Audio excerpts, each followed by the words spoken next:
Lillian and Sabrina. And then we also have, if that one were to end early, 10 is a good match. We also have 14 is going to be really important in about 20 minutes. 20 minutes into the competition. Elizabeth Clay and Sarah Galval. Yeah, so 14 fight 3. 3 and 4. Good to see you. No, she's going to fight the winner of fight 1. Yep. And then also fight 3 on mat 9. It starts out where we have a lot of options.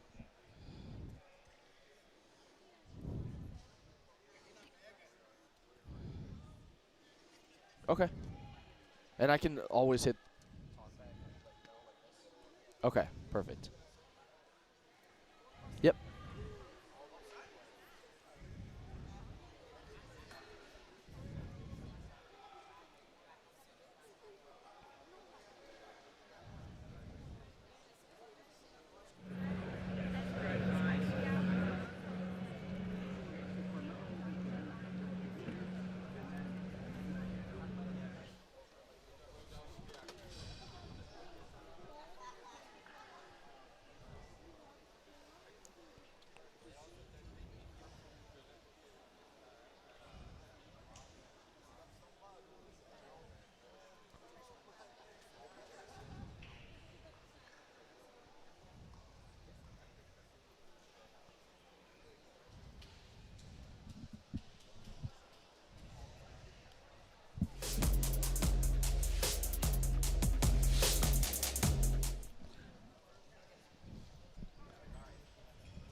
Hello. Good to see you. Good morning.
morning.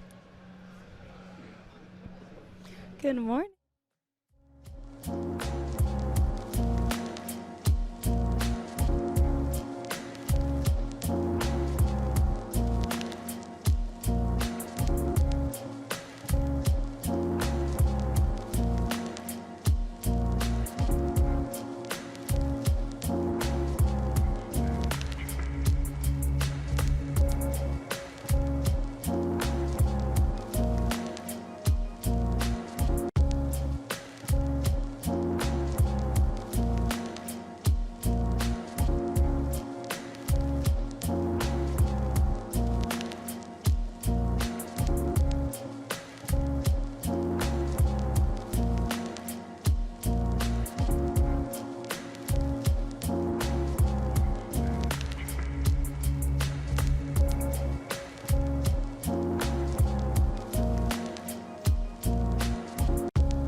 We are live at the 2026 IBJJF Pans Jiu-Jitsu Championships in Kissimmee, Florida at the Silver Spurs Arena. My name's Danny O'Donnell. I'm here with Kendall Roosing. Got some open class black belt action to kick off the day. This is going to be a really nice event and really great fights coming up. Once again, back in Florida here. I'm super excited. It's been an incredible Pan week already. I've been catching the action before I got into town. But nothing says Pans or a major tournament like this, like the Black Belt Open Class. This is definitely some of the most exciting moments of the tournament because we get to kind of see new stars come in, some of our main names, and we get to see how these brackets are going to shape up throughout the weekend. So super fun to be here for the start of the day. Day 4 of the Pans, day 1 of the Black Belts. Black Belts will compete today and tomorrow.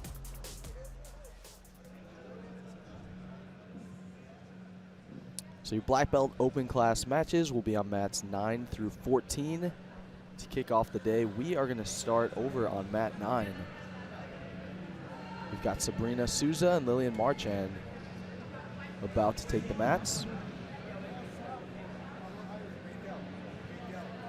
Now, you were telling me, Danny, earlier that the Black Belt Women's Open Class is really, I mean, there's a lot of exciting brackets we could dive into, but specifically the Black Belt Women's Open Class, what are some of the things that you are looking forward to potentially shaping up? Yeah, there's so many potential matches that I would really, really like to see. The winner of this match will face Gabrieli, who's been so dominant in the absolute divisions. We also have Elizabeth Clay. We have Sarah Galvao.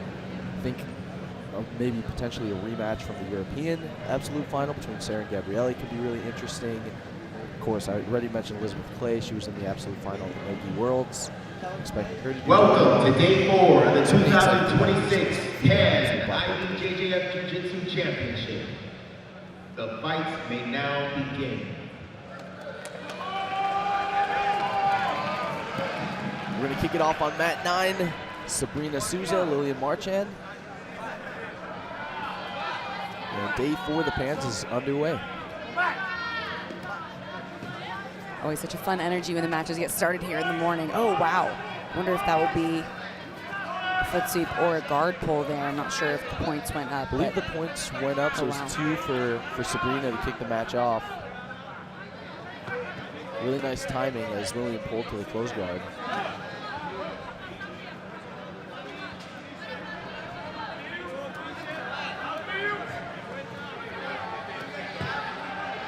You can see Lillian, she opens her guard and she's angling off. She has such a great attacks from the side of the closed guard. She's trying to control Sabrina's left arm here and drag it across. And so even though her guard was open, she was anchoring down in with her calf to kind of keep the posture broken and maintain control.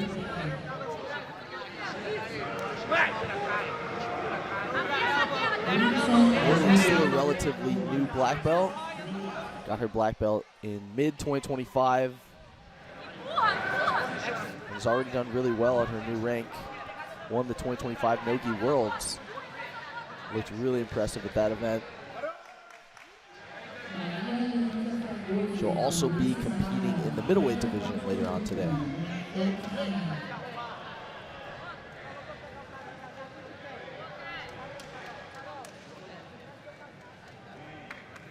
Again, great sleeve control here from Lillian. She uses that to drag the arms across and kind of always keep you off balanced. Sabrina was able to stand up, open the guard. Beautiful sweep by Wow. Lillian Marchand, sitting up, passing the sleeve under the leg, tying this match up at 2. She's in a really, really good passing position. Now stepping over into the 3/4 mount. Great work from Lillian Marchand, staying heavy on top.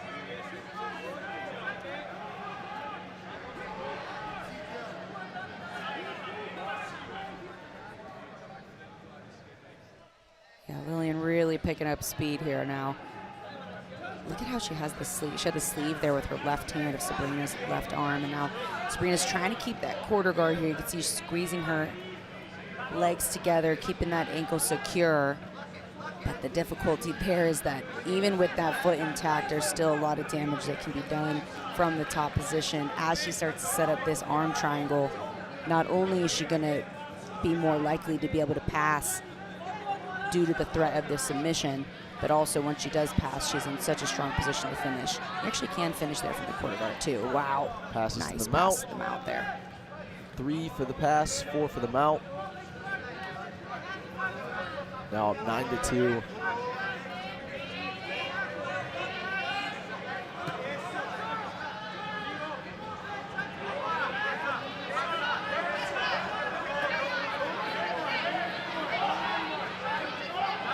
Sabrina does a good job getting back to the quarter guard.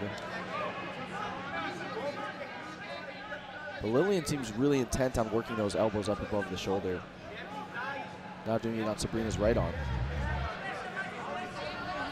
Yeah, that's one of the very frustrating things about dealing with someone dominant on top like this is you think that you have a space for a moment and some reprieve for a moment when you put the foot back in close guard. But as long as Lillian does a good job of keeping the arms over the head, which she has been doing. Oh, I think she actually finished there. Weren't quite able to see that. She could have had the arm triangle finish, or I'm not sure if there was maybe an Ezekiel that came into play. Yeah, I couldn't see the exact finish, but it looked like there was a ton of pressure, so. That alone can do it sometimes, yeah, that's for sure. So Lillian gets the submission over Sabrina to kick off the black belt female open class.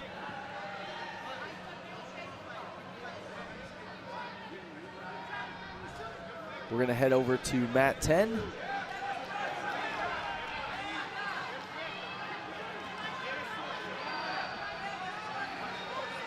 And with that win for Lillian, she moves on to a match with Gabrieli Pisagna.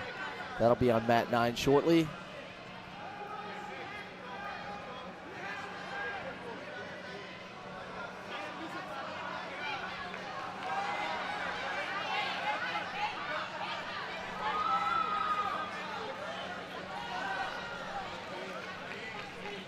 We're on mat 11, it looks like, with London Horn and Guilherme Cipriano.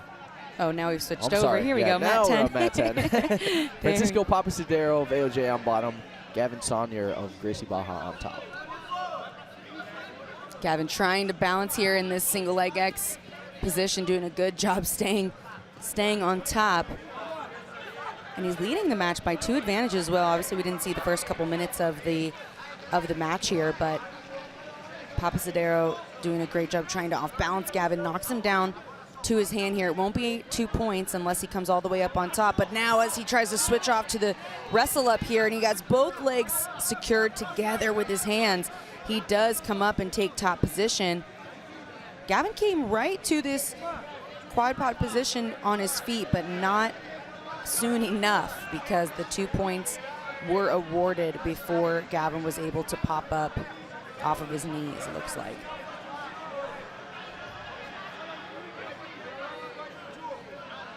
Papasadero jumps over, tries to get one hook.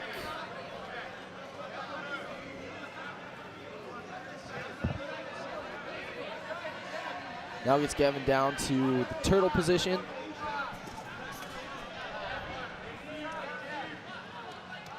You see Gavin's right hand on that leg. He's going to use that to try to turn and face Papasadero. Papasadero uses his left foot to then hook Gavin's right leg, knock him back down, keep him on his knee. But Gavin's doing a good job with that hand on the knee here. It prevents Francisco from being able to go all the way around and start to get his hooks in a more rear turtle position. But look at how Papasadero is also now, I think he has the lapel with his right hand. The collar, excuse me, with his right hand. And I think he had the lapel for a moment with his left, trying to get all the way behind, but Gavin trying to continue to stay square. His goal right now is to try to turn and face Francisco. So he's trying to turn and get square with him again. And Francisco, starts to roll through here. Oh, right as they go out of bounds, Francisco picks up that leg and brings him back in.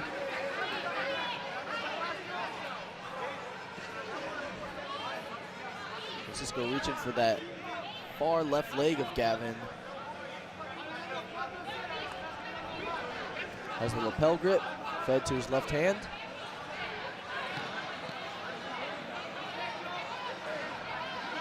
Gavin turns, posts his hands on the mat.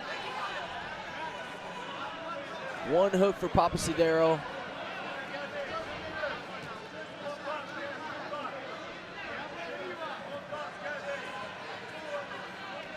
Gavin's trying to get his back flat to the mat. Papasadero changes sides. Now has a better angle.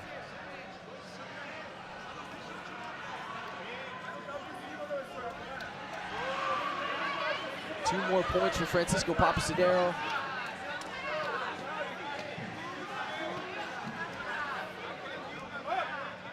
Good job by Gavin. Getting out of that position, ends up on top. 2 minutes left in this black belt absolute match here at the 2026 Pan Jiu-Jitsu Championships. Francisco Papasadero leads Gavin Saunier by 6 points.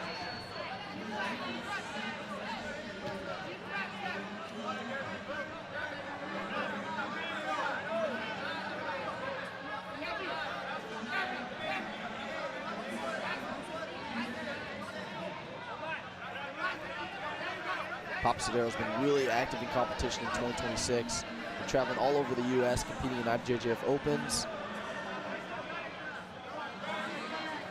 His consistency has definitely paid off. He's done so well, and his game has gotten so much better these past few months, competing and winning both his weight class and the absolute.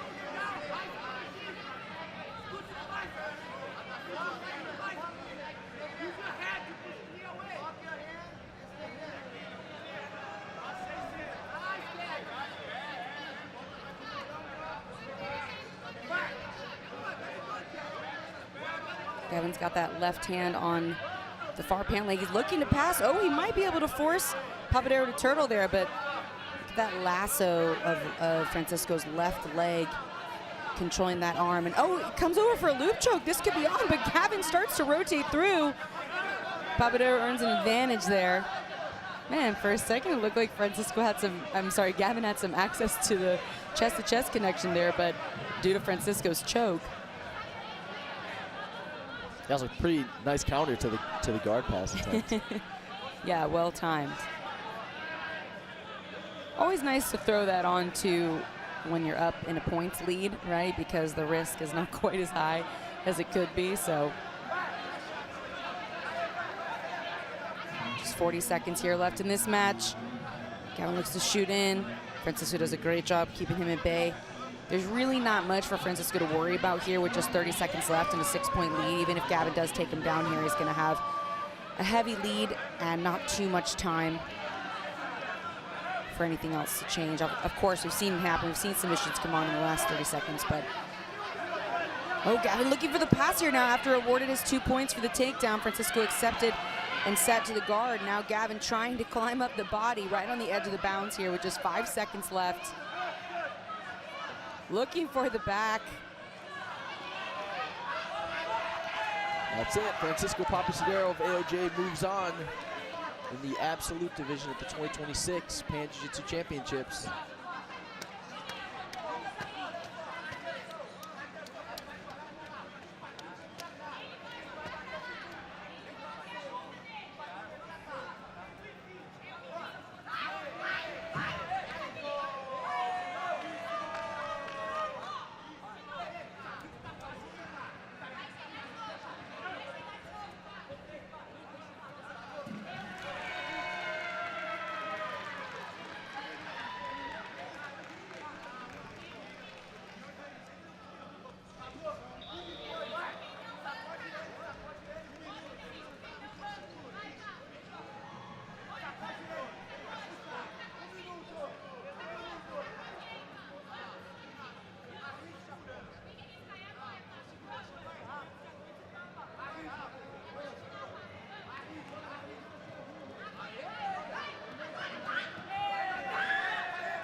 So we are over on mat 13, Pablo Oliveira taking on Julio Almeida.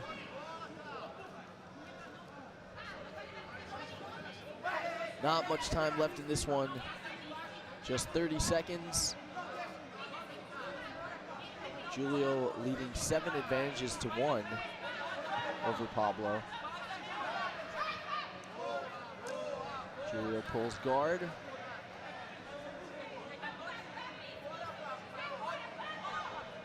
Gets the lasso position, 10 seconds.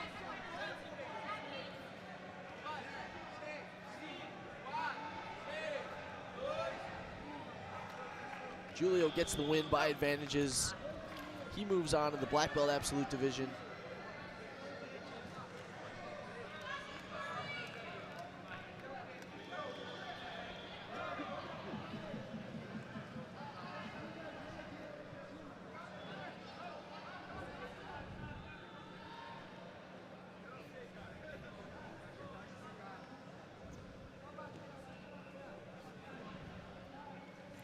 Julio Almeida is your winner over on mat 13.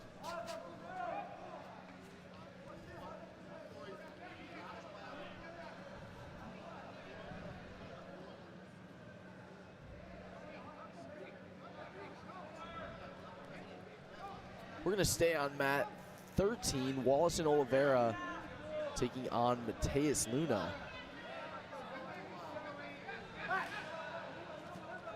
Wallson in the black gi, Matias Luna in the white.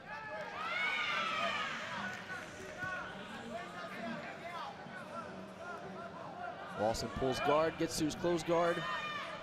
We'll go back to the center of the mat.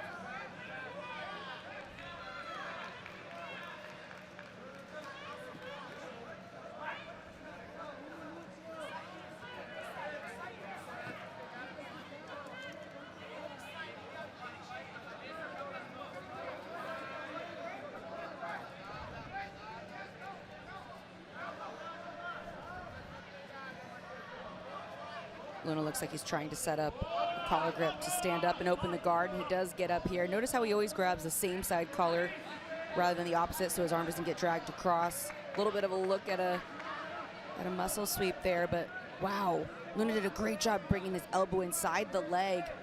But Luna on toe hold. Ooh. Oh wow, that looks pretty tight. You can tell there's some crank in it due to the rotational defense. Initiated it from the top position, too, which can sometimes make it even tighter. Wallson rolling to his right. Jose's leg is straight, so he's probably relieved a lot of the pressure here when his knee is not bent, but they are right on the edge of the mat, so he's going to have to be careful. If they go out of bounds with the toe hold in play, he could potentially give up 2 points. So Wallson's going to be looking to free his foot without going out of bounds here. Putting some pressure on that foot now, but if they roll out again out of bounds, it's going to be too. We can see him trying to drag himself in. Look, scooting himself in to the mat. Now let's go. Wallson's on a toe hold of his own.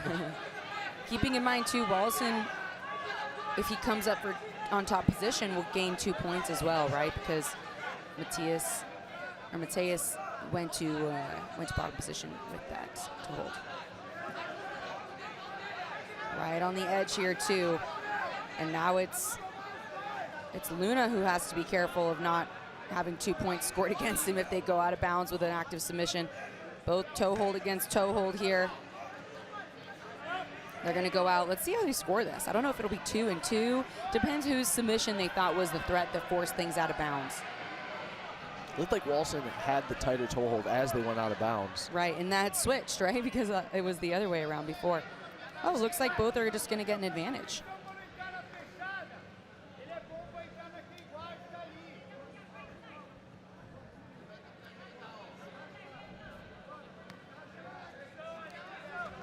Matias pulls to the closed guard this time. So Matias has the 2 advantages. He had the earlier toe hold, got an advantage for that. Then he let go. They both had their own attempts at toe holds, where both Wallson and Matias got advantages, so Matias leads by 1 advantage.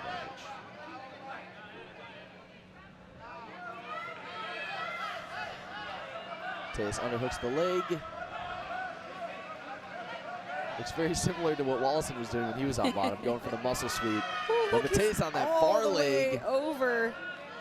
Yeah, it's crazy. Whenever you see him do this, I'm always surprised he doesn't injure his back, because he does almost go into like a full scorpion position sometimes, especially when people have such strong balance on top like Wallson does. Really impressive. Oh, wow, look at Wallson going for an arm bar. He almost went around the guard and then jumped on that arm, came right back up here.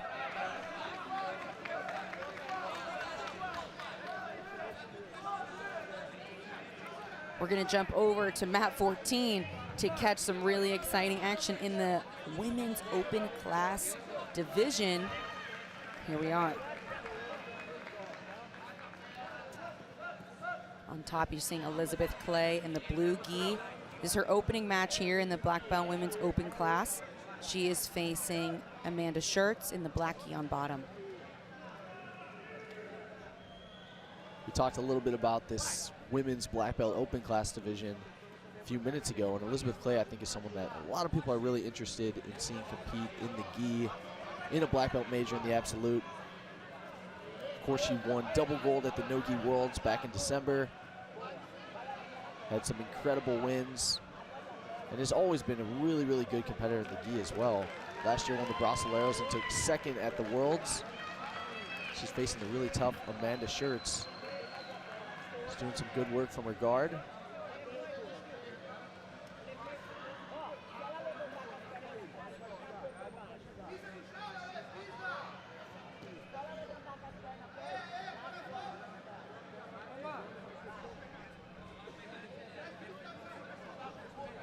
Amanda put Elizabeth down to her hips.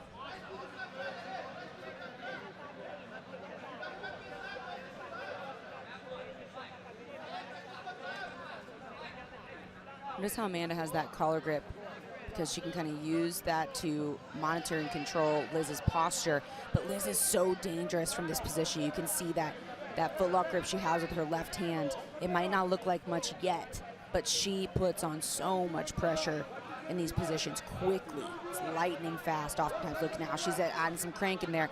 Amanda having that foot with her right hand is, she's trying to keep Elizabeth's foot away from being able to bridge and push off of that foot and add more pressure with her hips.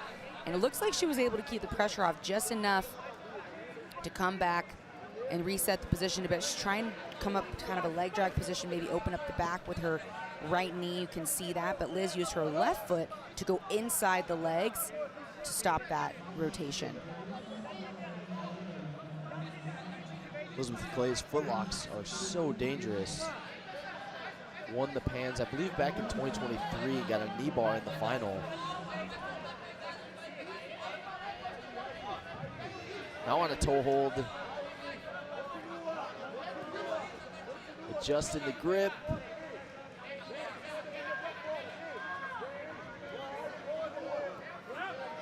Oh, they're gonna go out of bounds here, it looks like, and it's very likely Liz Clay is gonna score 2 points there for going out of bounds with the submission. 2 for Elizabeth Clay, she takes the lead.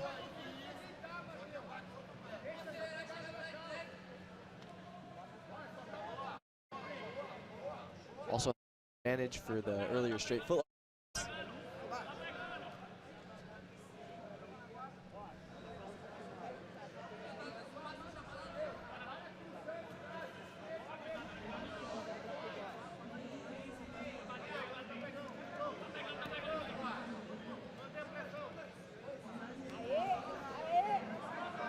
Amanda tries to jump past the guard, but Elizabeth Clay squares up.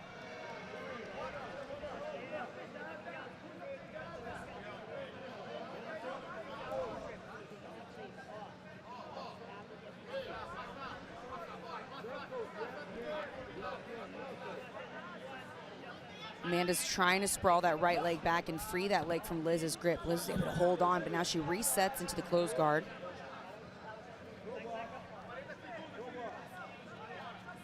Liz has a pretty narrow lead here with 2 points and 1 advantage, but she is definitely in one of her preferred positions here in closed guard, so has a great opportunity to score again. Amanda, though, has been doing a great job freeing herself from those dangerous submission attacks that Liz has been throwing at her, the foot locks, the toe holds, but now we're in a bit of a different territory with the closed guard, so we'll see if anything shifts in the approach. Yeah, it was really impressive to get out of Elizabeth Clay's straight foot lock and toe hold. That's not easy to do. No. There's been so many times we're commentating Liz's match and we can't even get to her match in time to commentate because she finishes it in, you know, less than 10 seconds. Seriously, that happens often. Oh, here we go. Look at this. She's got a grip in her own side of her gi. This Ezekiel here could be on. It's a little hard to see how tight it is under the neck, but you could see Amanda starting to defend that top arm, which is a sign that things are pretty tight, or else she wouldn't have to reach up and try to pop that arm. She wants to push the elbow over her head and slip her head out. Liz has a nice tight closed guard. She was walking it up a couple of times here. Keep the posture broken down. You can see Amanda's almost got, it looks like she's almost got the elbow over the top of the head. If she could pop the elbow up Liz's left arm and swivel her head out, that's what she's looking for. So you can see she's kind of driving forward with her body. That's why she's got that right foot up. And she does it. It's gonna earn an advantage for Liz. Liz tries to go for an overwrap on the left side. Look, now she's gonna pass the lapel around the body. A lot of chokes you can set up from there. She's doing a really good job combining all of her attacks, chaining them together and staying on the offensive.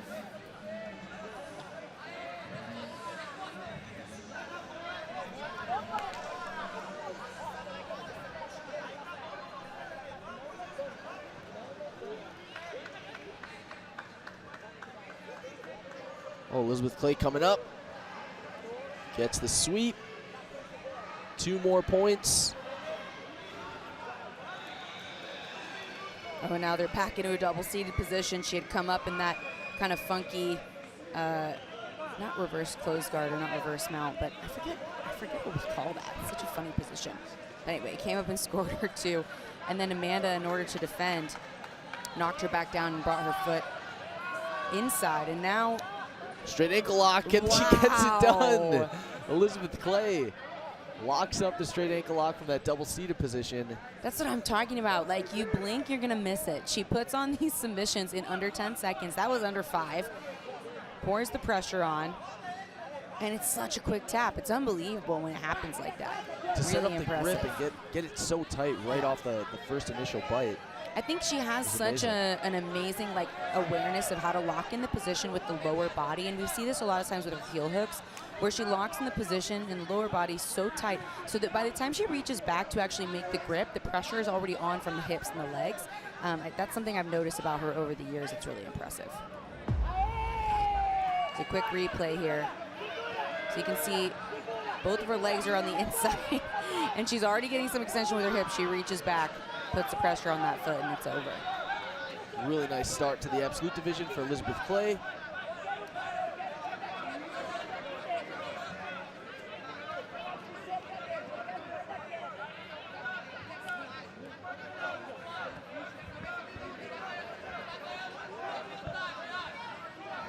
We're going to go over to mat 11 for more of the black belt male action.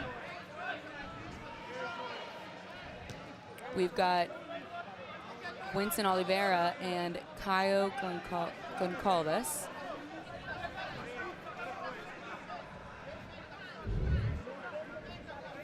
Winston on top, trying to pass the guard of Caio. Yeah, Winston has a strong start to this match. We're going to see the points here in just a second, but he did score 2 points already coming up to top position. Now look at the way he's smashing both of those knees together here. Sprawling down heavy with his hips. Look at his left hand too behind the leg, securing to pinch those knees together. Swivels that foot over and passes right into side control here. Really technical guard pass from Winston Torres. Leads Caio by 5 points. We are just 2 minutes into this match in the black belt absolute division. Really nice how he was able to fold the legs together and use really good leg work to get to the opposite side and side control. Yeah, really dominant start to the match. Just over 2 minutes in. Notice how Winston has that right hand on the collar. He's applying a lot of pressure with his forearm here to make sure that he maintains. He wants to be forcing Caio to look the other direction and to look away. Wow, comes to the knee on belly. Look at Caio's left hand though, comes underneath that ankle. Winston responds by taking that leg off and sprawling it back. It's going to earn him an advantage there. Didn't have knee on belly long enough to rack up those 2 points. Great defense from Caio. And now Winston looks to step over for the mount, but he gets that foot trapped in half guard. He still has he had a control on the crosses. Now he's going to switch over the top to the far arm. And you'll notice too, Winston actually has his arm inside the half guard, I believe.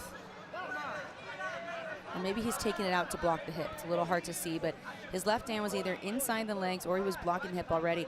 Oftentimes, you can block the hip like as you're going for the pass instead of trying to block the hip after the pass is complete. And that way, by the time you pass, the opponent is not able to bring their bottom knee inside because your forearm's in the way.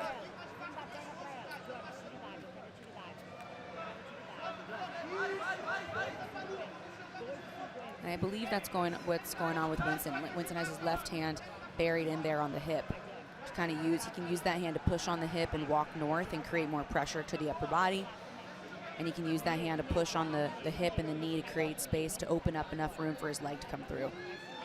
Caio's trying to invert here. Nice work by Caio freeing his hip. Wow, used his leg to create some extension there and trying to come up, opens up the back in the process. Winston gets the leg drag, climbing up the back. Oh, wow. That's one of his hooks. Great transition there. Winston did such a good job following Caio and creating another opportunity, this time to attack the back.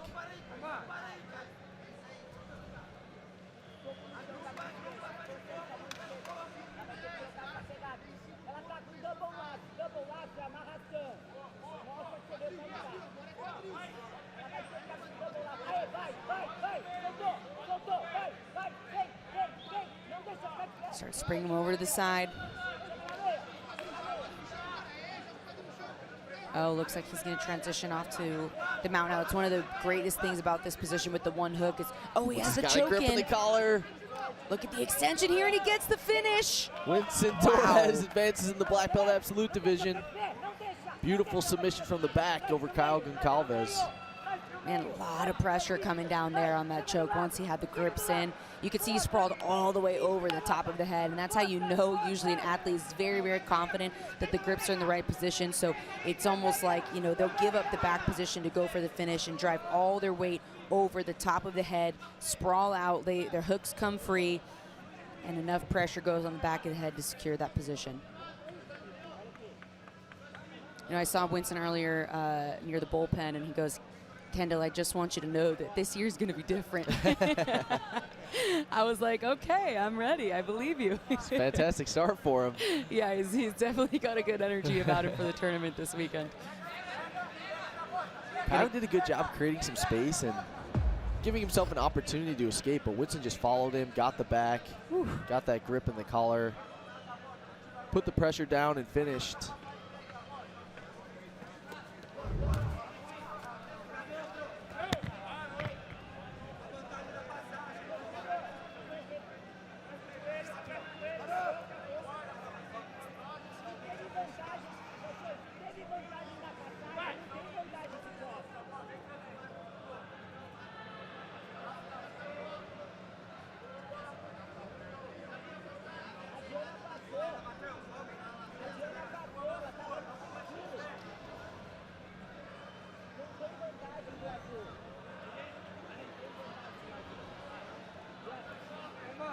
We're going to go over to mat 13. We got Matias Rodriguez on top. Gabriel Galvao on bottom. Gabriel leading 2 advantages to 1. Has the lasso and is tying up his right foot in the lapel.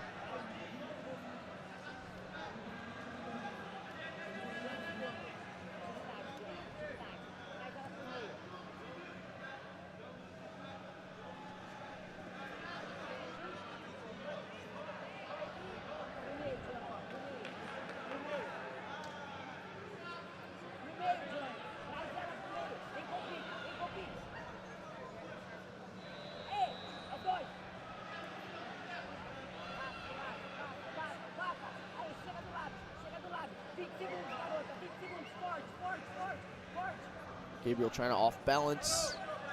Matias with that foot on the lapel.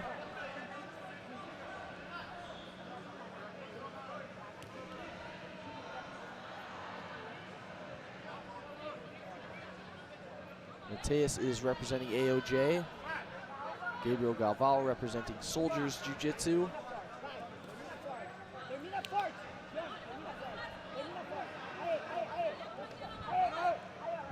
And right now it looks like Gabriel is just trying to establish good control over Matias, who's really good at passing the guard. And has a bit of a weight advantage over Gabriel.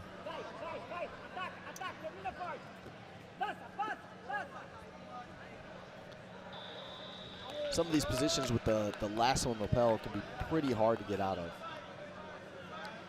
Yeah, it really can, and it's an interesting strategy because sometimes you can slow your opponent down and really frustrate them and kind of cause them to make, whoa, maybe big errors as far as rushing the pass, rushing the position. But other times it can really slow the match down in a way that is really frustrating for both opponents and viewers. And so it's nice to see the use of it right there to create a lot of exposure and a lot of openings.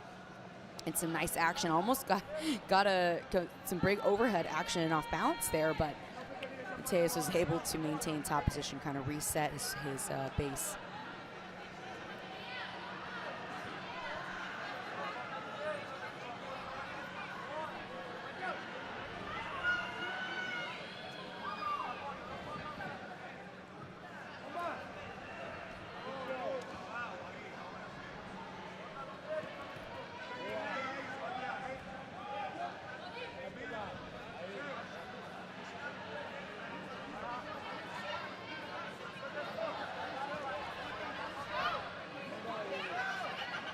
Gabriel trying to set his grips before transitioning.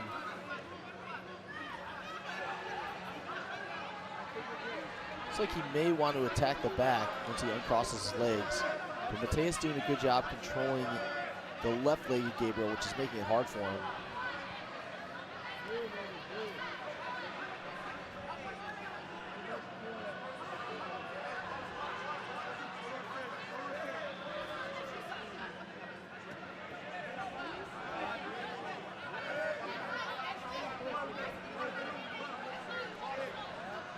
We're going to head on over to mat 9. We have Gabrieli Pisania taking on Lillian Marchand. We saw Lillian earlier to kick off the broadcast. She got a submission victory in her first round.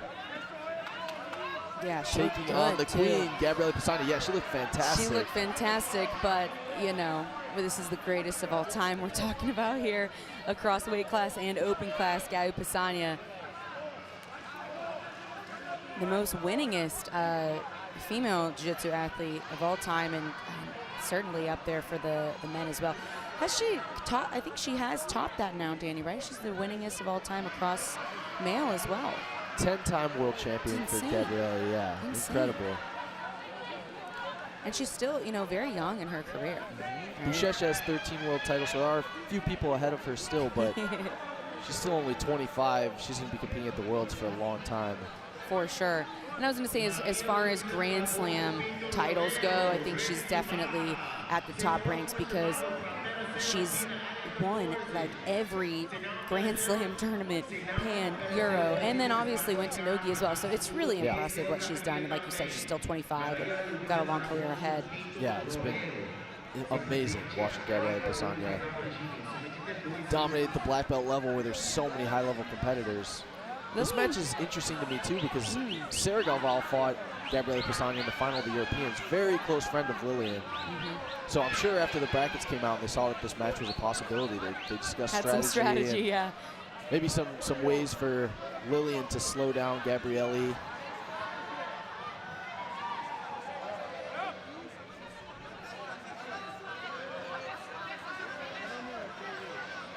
The lapel grips seem to be a big part of the strategy thus far.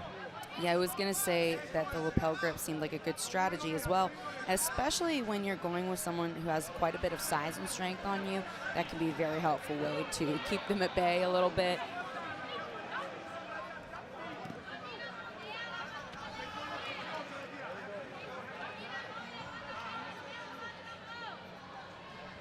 There's an interesting control of Gabrieli's left hand with the lapel.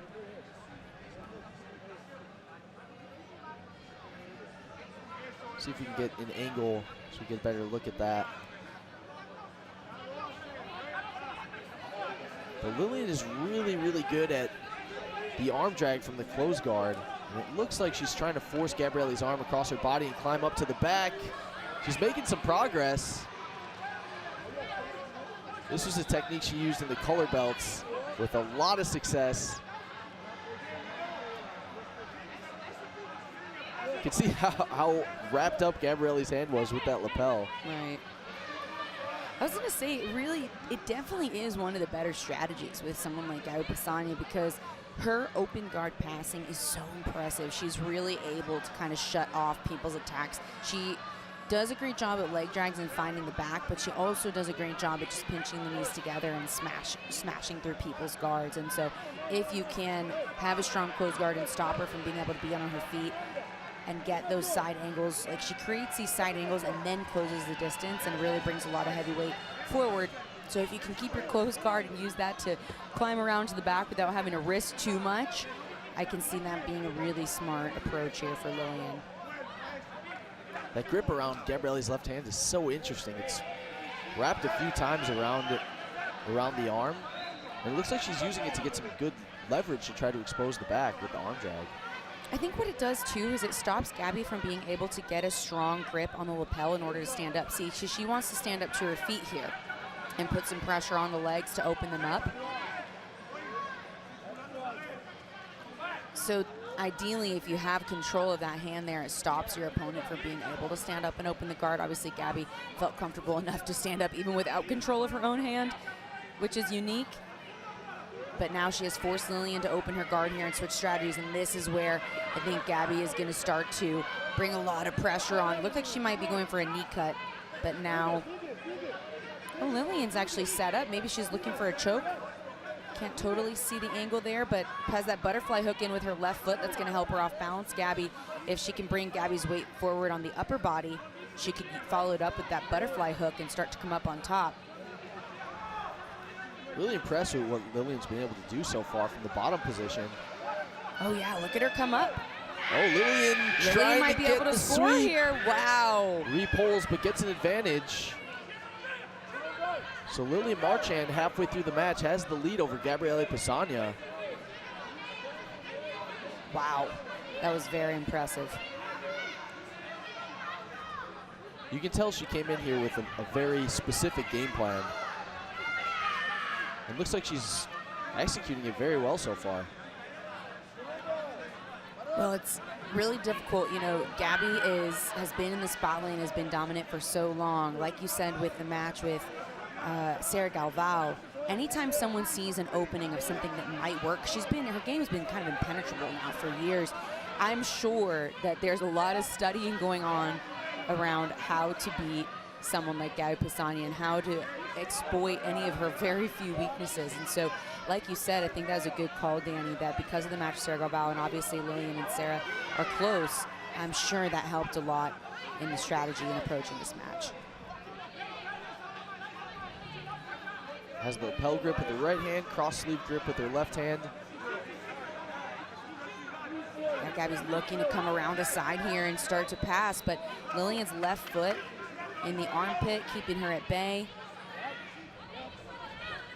She's gonna switch off and start to create some explosion. See, this is where Gabby wants to be though. If she can get this kind of space and create this chest-to-chest connection, now she's gonna be looking to pass here. Oh, she's gonna pass the guard. Past the wow. guard, 3 points.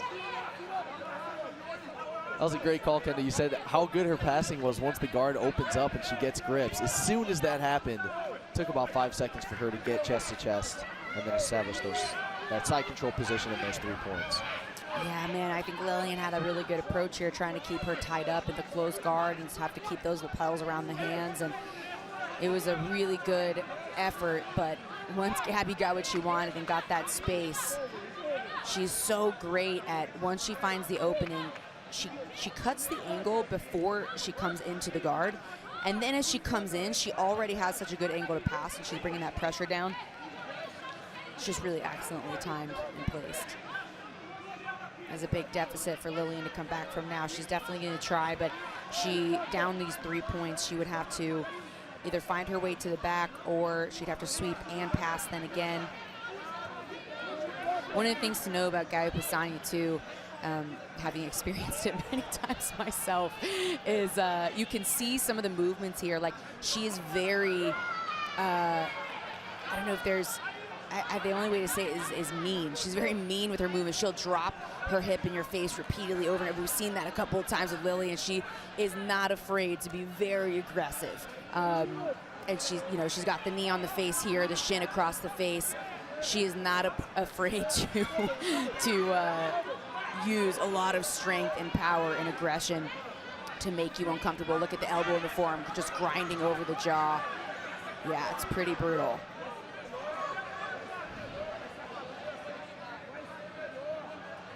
Lillian trying to create some movement here.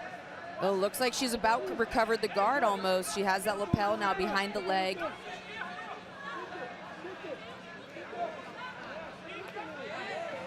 Looks like Gabby might score another pass, and she does. She's got that knee on the face again.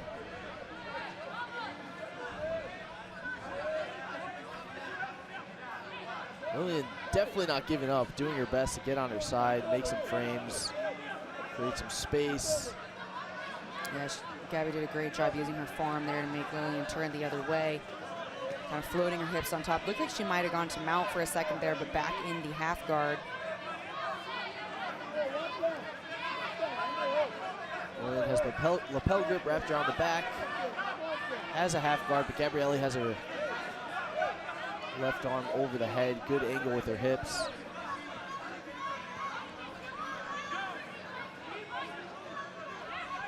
Staying really heavy and getting pretty aggressive on top.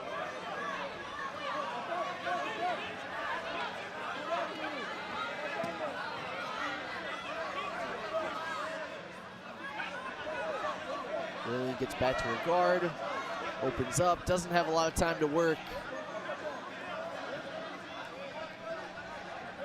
Gabrieli's going to move on in the absolute division, but that was a really fun opening round, open class match for Gabrieli Pisani.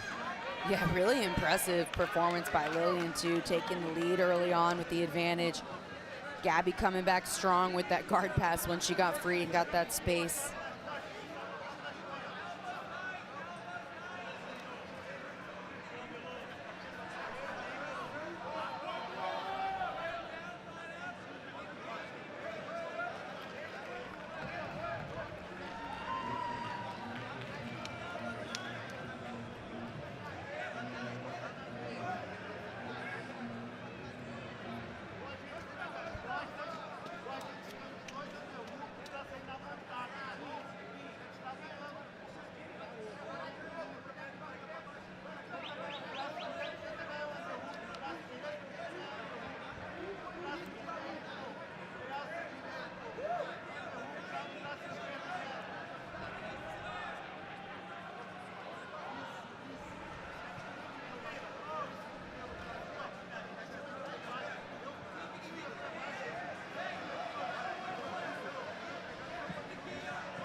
The action is going to continue here at the IBJJF Pan American Championships, and we're going to be right back after a quick break.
We are back here at the 2026 Pan Jiu-Jitsu IBJJF Championships.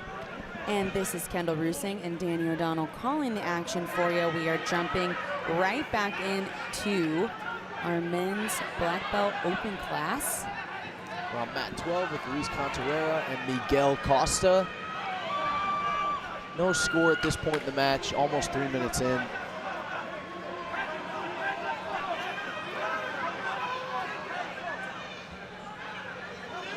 Luis Conterera won double gold at the Europeans in 2025. He's had a lot of success in the black belt absolute division.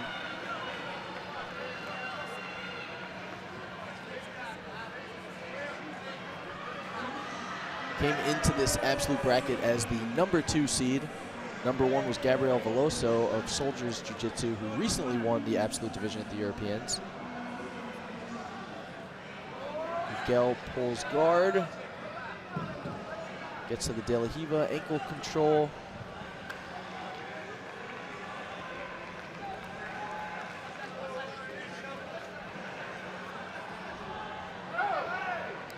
Gonna have them reset to the center here.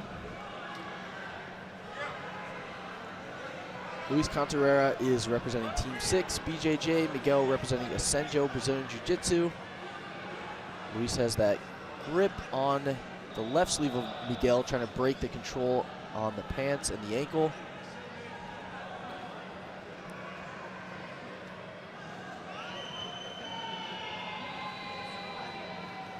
Postures up, breaks the grip. Right into that lasso though on the left side. Look at the knee coming through to pop off the lasso. That's a really nice position there. You can kind of use the knee to push the foot out. And then you kind of circle your hand to the outside of the thigh, so that right hand on the outside of the thigh rather than being pulled underneath the calf. Big extension of the leg, but sometimes when there's a big size and weight discrepancy, even with a big extension on a spider, the person doesn't go anywhere. And look at that transition now on a single leg grip here. Gets that second grip on the pants. Really good position for Luis Conterera. Puts Miguel Costa down.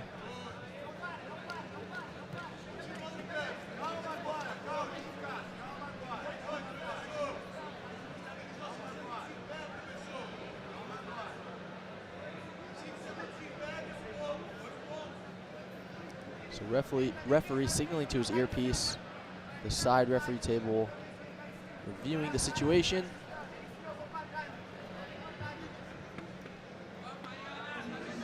But currently just one advantage for Luis Conterera.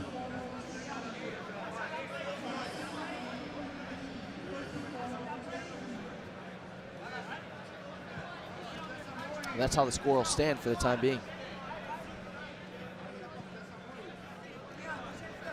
Switching back again to this spider lasso position. Lasso on the left side. Right foot on the spider. Earlier we saw a big extension with that same right foot on the spider, but not a lot of movement. As I was saying, sometimes when there's a big height and weight discrepancy, you can get a full extension with the spider guard and still not be able to bring someone overhead. Oftentimes that's the goal, is you extend those legs and you bring their weight over the top of you, and that can off balance them into a lot of different attacks from there.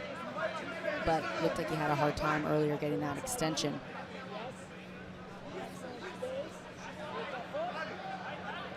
Luis Conterera is doing a really good job dealing with the lasso, circling his hand to the outside, limiting the control. Breaks free, tries to pass around the head. I like how he's using his head to try to control that top leg a little bit. Dives that left knee through here, trying to use his chest to stay behind the top leg of Campos to keep that knee collapsed down. He doesn't want Campos on bottom to open his right knee out and have that kind of butterfly flexibility, so he's using his chest to try to smash that knee down towards Campos's face.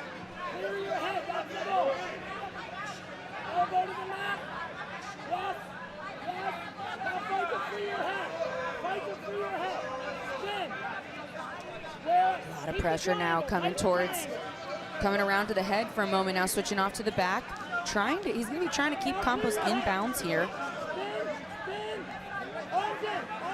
Campos might try to turn and square up with Luis if he can. He's got his right hand on the lapel to stop him from going behind him, kind of using that as a frame. Left foot step over the heel. We're going to drag it into half and single. Left hand push the arm to the foot.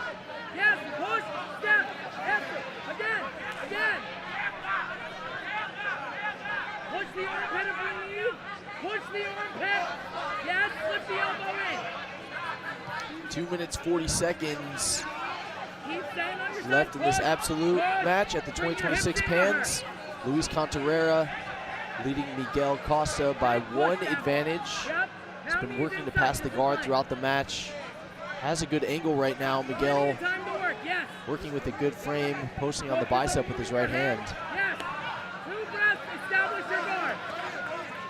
In.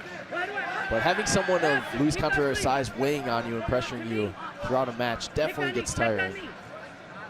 Check it. Good. Pull. No back step. We're fine. Yes. Double peg. Sit her. Back to sleep. No assist. Square up. Go under hook. I need her head off your chest. Good knee wedge. You have to deal with that collar.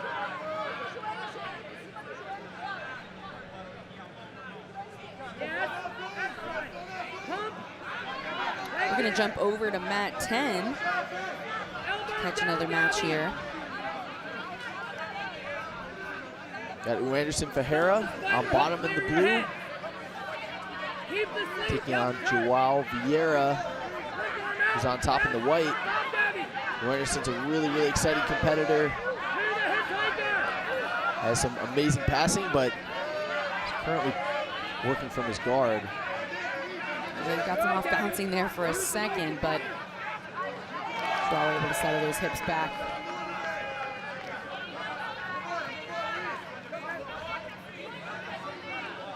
Anderson bringing that right foot back to the hip here rather than the butterfly position, maybe hoping to get some extension there. He has some really great off balance and wrestle ups from this position. Oh, so I'll look at one there for a second. He has Joao sat down, but not enough for him to come up.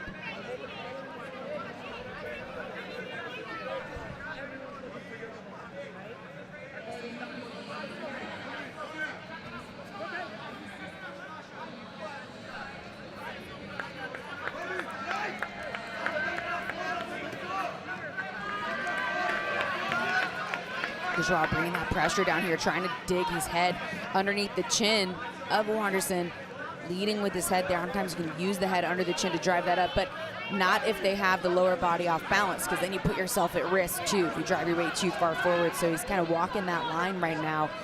As he drove forward, you could see Anderson kind of elevated his hips up and started to get some movement going, and so Joao settled his hips back. Now trying to control and take that foot off his hip, but look at that, almost like an ankle pick there from Anderson. It looks like Anderson's trying to create some space where he can stand up on a single leg. I mentioned how effective he can be from that position. Has the lapel grip and has consistently gone back to the shin to shin with his left foot. Joao's doing a really good job staying heavy on that right leg. Oh, now Anderson has that far sleeve. This is a really important piece of this position because he actually passed it now to his backhand, past that sleeve behind. Back step here from Joao to try to save himself from being sat down to his butt. Anderson has the lapel. I think he lost the sleeve that was behind the leg at one point. Joao's gotten his right hand back. I'm sorry, left hand back. But Anderson still does have the grip. It's just now with his right hand.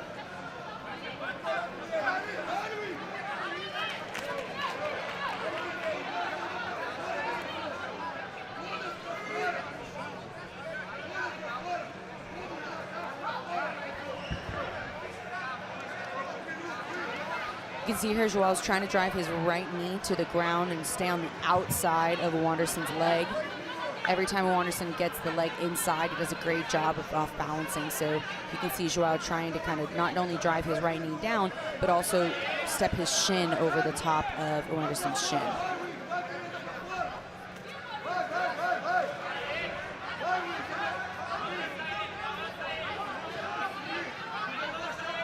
Anderson gets his right foot free, puts it on the hip, and he's back to the sleeve control, which, as you mentioned, Kendall, is an important component of the position, especially when you're sitting up going for the sweep.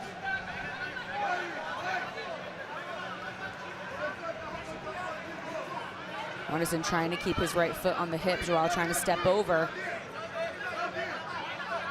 Back on the ankle again. It's interesting in these positions because we see like similar patterns. Oh, now he comes up. And on the single leg. Oh, not quite. It wasn't to say, it was still not quite over yet because Joao looked to be trying to counter, but Anderson settles in on top.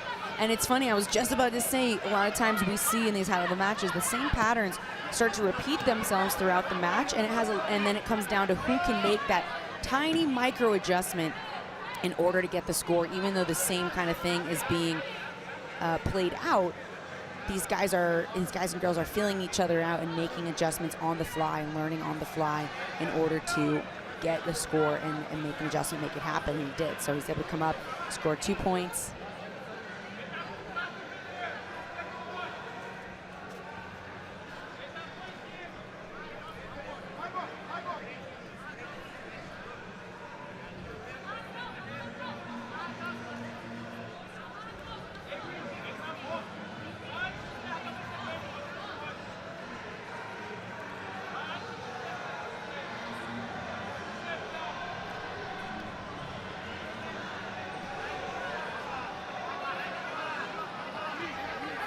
Now pouring on a lot of pressure here. Anderson looking to come around for the pass. Almost getting chest-to-chest connection. Joao's able to lock up that left leg. Look for a second like Anderson was going to land in a nice half guard there, but look at the great guard recovery by Joao, able to bring both of his legs back into play here.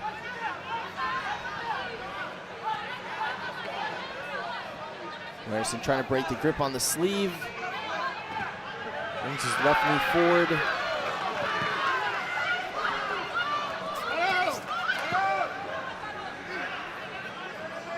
Joao has his legs crossed, even though Anderson's knee is inside the guard. So Anderson leaning over to his right, trying to keep his balance.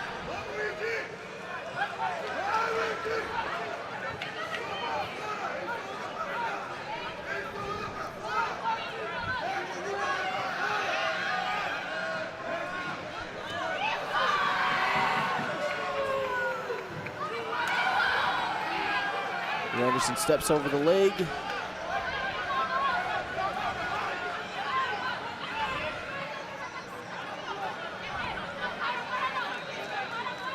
Being pretty aggressive, breaking grips.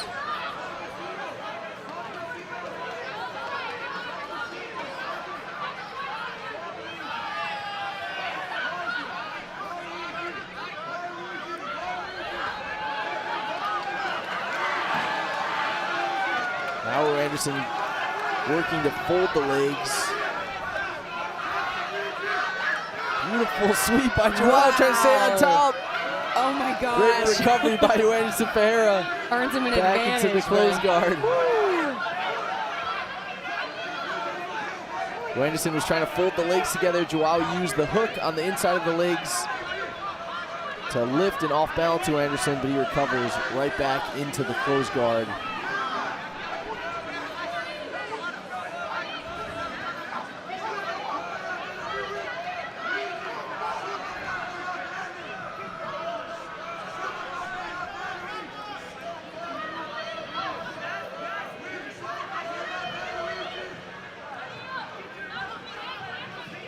Receive a penalty on either side for inactivity for both these guys.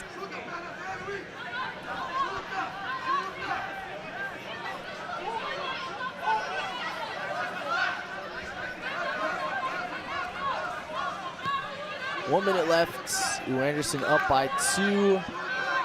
He scored his points with a sweep.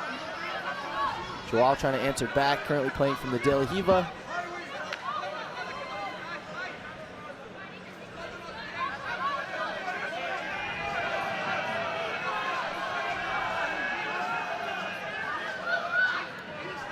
Circling his left leg inside, but Anderson times it.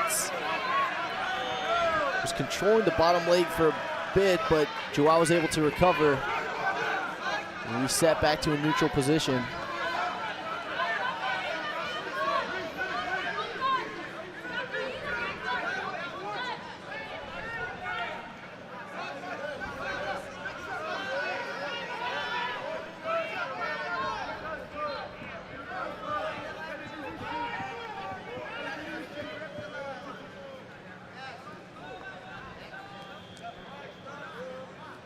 Anderson gets the win. He's going to move on to the Black Belt Absolute Division.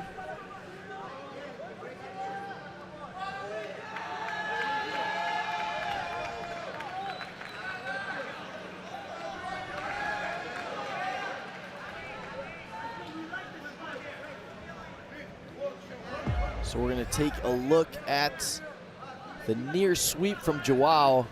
Anderson doing a great job controlling the legs, getting back up on top.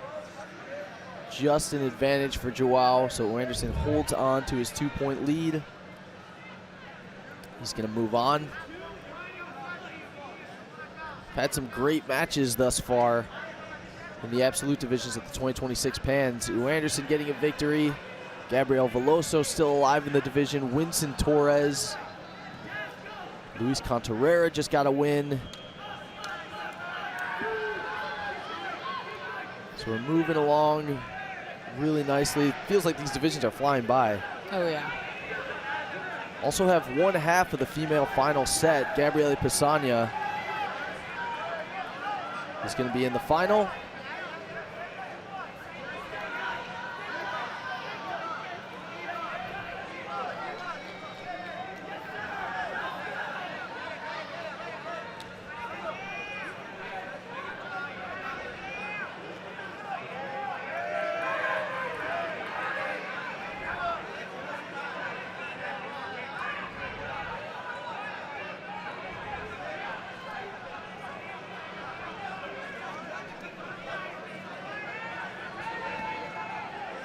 We're going to head over to mat 12.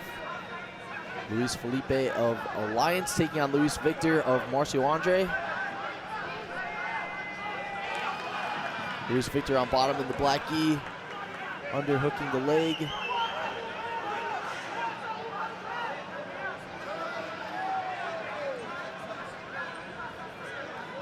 Luis Felipe on top. This is still an open class division match.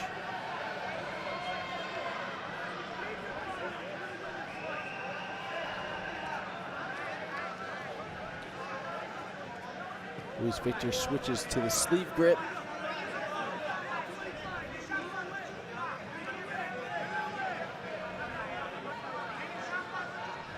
Luis Felipe postures up, standing straight up.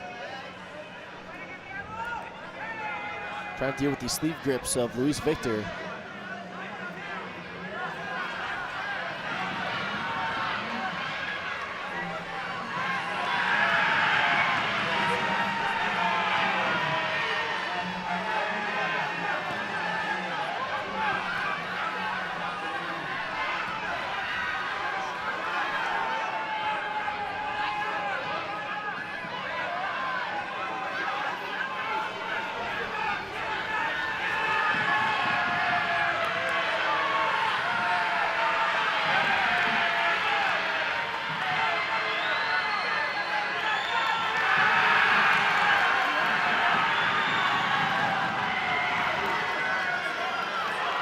Luis Victor gets into the single leg X from the De La Riva.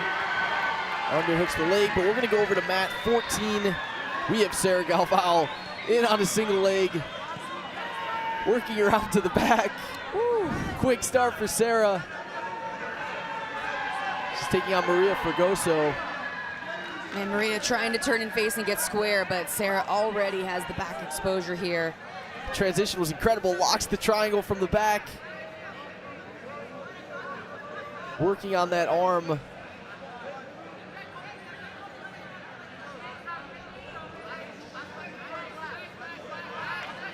Yeah, she actually has the triangle. Oh, wow. Has some arm extension here. Look at the arm is all the way That's backwards. a crazy angle. Oh, my goodness. She had like the bend of a Kimura here. Oh, Wow. Sarah Galvao gets the tap. Quick start to the match. And actually, it wasn't like a Kimura, I think I'm wrong. It was more of like an Americana that was fully rotated, so it was going the other way, if I'm not mistaken, because the wrist was up near the head, and then it was rotated through. We'll probably get a replay here in a second to see that angle, but man, that was brutal. Sarah didn't even worry about going to the to the back. She was just looking for that to lock that triangle up, and like you were saying, Danny, we hope that she has a quick recovery and she's okay, but man, yeah, it's like an Americana, just fully rotated through. The way she was able to transition to the back in that triangle was really, really impressive. Yeah, she made it look easy. She does that a lot, but she made it look effortless. Maria was trying to stay composed and turn towards, but the back exposure came on early. Sarah moves on. She will face Elizabeth Clay next in the semifinal. Whew. Winner of that match takes on Gabrieli Pisania in our absolute final that'll go down tomorrow.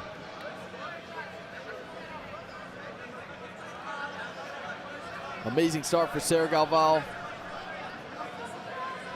Super excited for that match with Elizabeth Clay. She had an amazing start to the Pans Absolute division, finished with a footlock in her first match.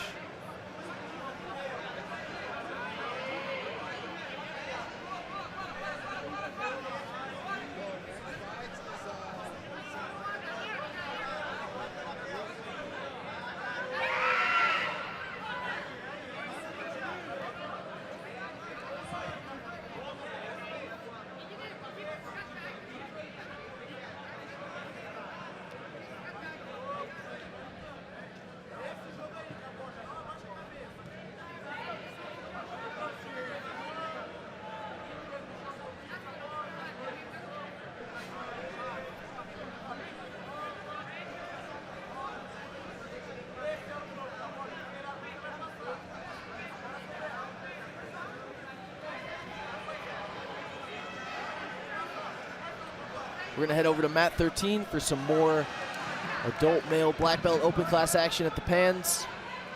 Wallace and Oliveira on bottom, Gabriel Galvao on top. Gabriel working on a double underpass, controlling Wallson's hips. Gabriel has a 2-point lead with less than 90 seconds left.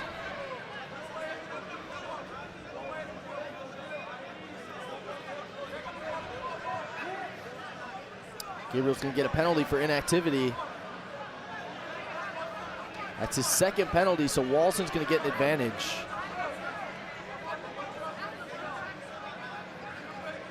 Wallson really fighting hard to recover his leg position. Great job defending the double under. Gabriel right back into it.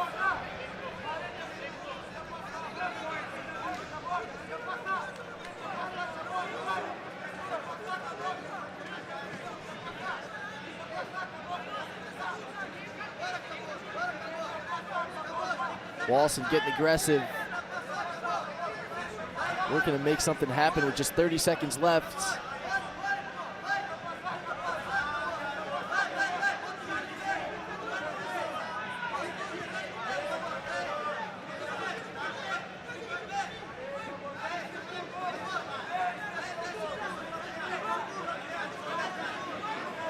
Wallson looks like he's trying to get underneath the hips, create some off balance, and potentially stand up on the single leg. Now he's into more of a waiter style position.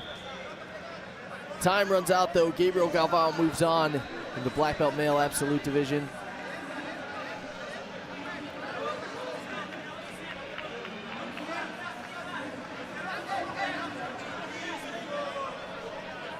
Now we're starting to get into some of our weight class matches. Still have a few more in the absolute. One more female match between Sarah Galvao and Elizabeth Clay. And several more in the male absolute division.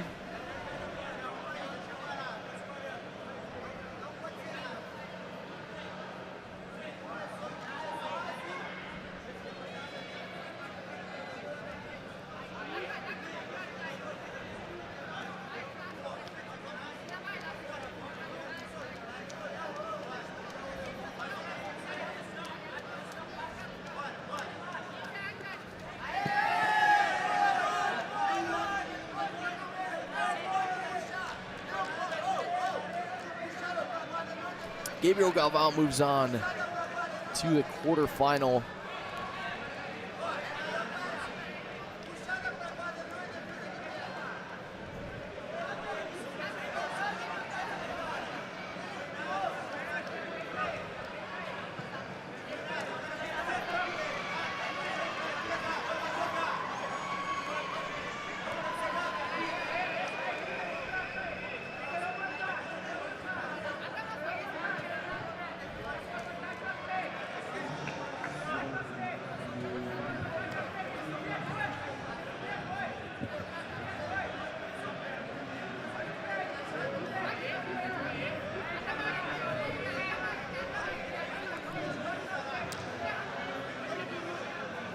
We're going to head over to mat 11. Kevin Carrasco taking on Leonardo Villela. Villela pulls guard. That's going to be 2 points for Kevin for the takedown. Timed the guard pull nicely. We're going to review that call.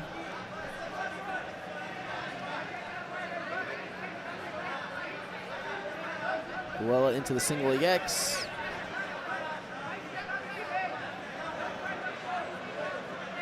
Looked like Kevin was looking up, maybe concerned with the referee about potentially reaping, but things have been deemed safe so far. Leonardo has to keep his foot on the outside of the hip. He can't cross the center line towards the belly button, that right leg. And now Kevin's actually using his hand to punch that down.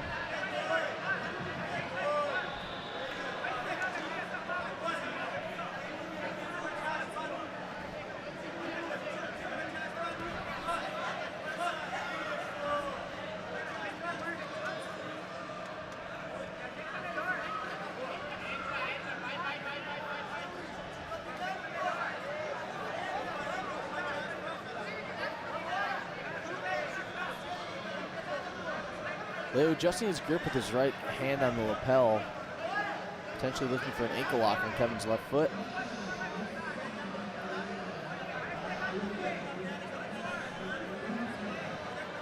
Leo looking to bridge in there, got a little bit of extension. Kevin pulls himself back up with that hand on the collar. Looks like he's trying to put weight on that left foot. If he can put weight on his left foot, then it stops the ankle lock from being in motion if he stands up onto that left leg. But it does look like there was an advantage awarded there for the footlock attempt by Leo. And right after that, Leo looking to sweep down and potentially come up on top. As now that he's up on his knees, he's going to score 2 points here once he came all the way up to his knees.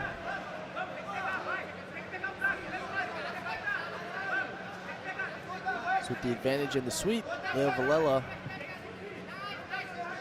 will take the lead.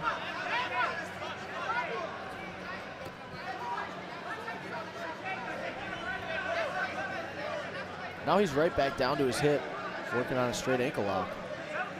Yeah, strategy-wise, I think that was smart to come up and score the 2 points. And we know that this is one of his favorite positions that he wants to be in, so he doesn't necessarily want to stay on top and look to pass, but because he was trailing those 2 points, came up on top, scored the 2, evened out the scoreboard. Of course, he got the advantage, so he's got a slight lead, and then he kind of sit back down with less risk and get to work in his position.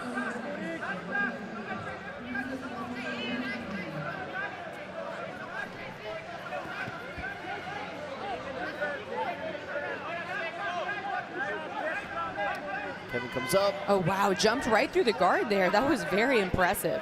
2 points, and he's in the half guard on top. Look at that big rotation on the forearm. Oh, we can't quite see it from this angle, but he used his forearm to really crank that head the other way. And now looks like Leo is able to duck his head back under the armpit a little bit. He's trying to turn on his left side. He needs to be on his left side in order to defend. Leo doing good work with the underhook from half guard. Almost came all the way up to his knees there with that underhook, and there's so much you can do there. If you come up to your knees, you can come out to the back, you can sweep through the legs. If you get knocked back down, you can roll them all the way over. So a lot of options there for Leo. Kevin trying to keep Leo on his shoulders, but wow, whips him over and steps all the way over. He might give up 2 in the process, though, if Leo comes up. And he does. Leo's going to score 2 points. Kevin's got an underhook on the leg, and the close guard passes that lapel through. Strong position here for Kevin Carrasco. Back and forth match thus far. Yeah, and a totally even scoreboard too now. 4-4 and 1 advantage each.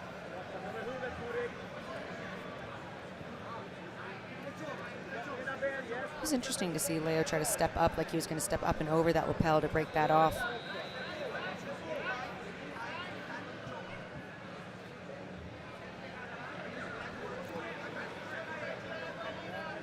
You can see Leo driving his head forward here, walking away from the lapel grip, trying to bring Kevin's left knee down to the ground to open the guard this way and start to pass in this Sao Paulo style pass.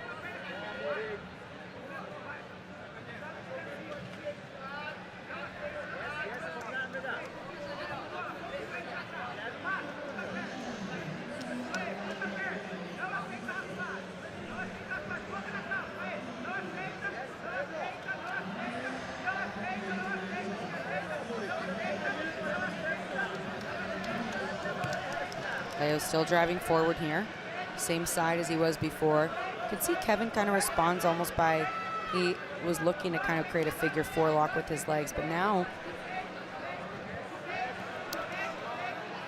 he brings his feet to the hips and he can use the feet on the hips to angle off he can use his feet on the hips to angle off his hips to either side by using them to push off, but Leo countering that really well by driving his head forward. Notice how Kevin is also using his left hand to control the tricep of Leo, or was trying to in the moment, but now Leo freed his own arm. That left arm he got free. Now he's using that to push the guard open. He wants to push that guard, break the guard open, push that leg down, and use that to step over with his right leg. But Kevin's doing a good job trying to regain control of that hand. So they're battling a little bit for that position. Kevin's left arm and Leo's right arm. It's a really exciting light featherweight division. We have #1 seed Diego Pato, who's been incredible as a light feather. Malachi Edmond, Kevin and Leo Villela, of course. Anderson Duarte, Harrison Gabriel, who won light feather last year. Also have Kleber Souza, Rodney Gabriel. Light feather definitely stacked with a lot of elite talent.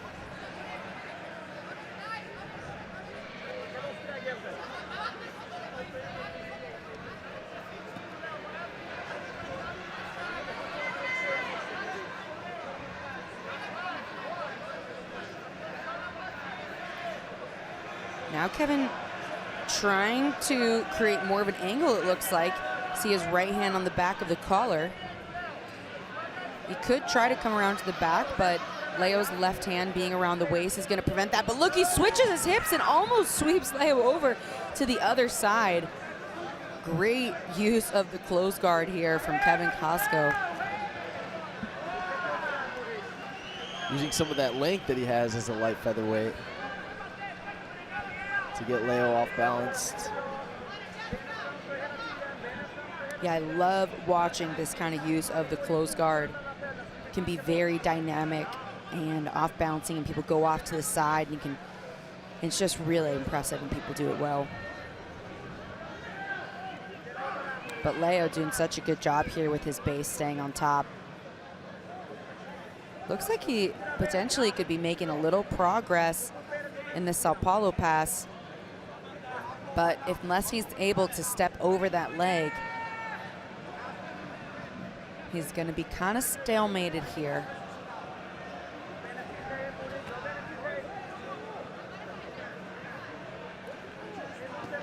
Kevin's been doing a great job defending it because Leo's been trying to use it for several minutes now throughout the match.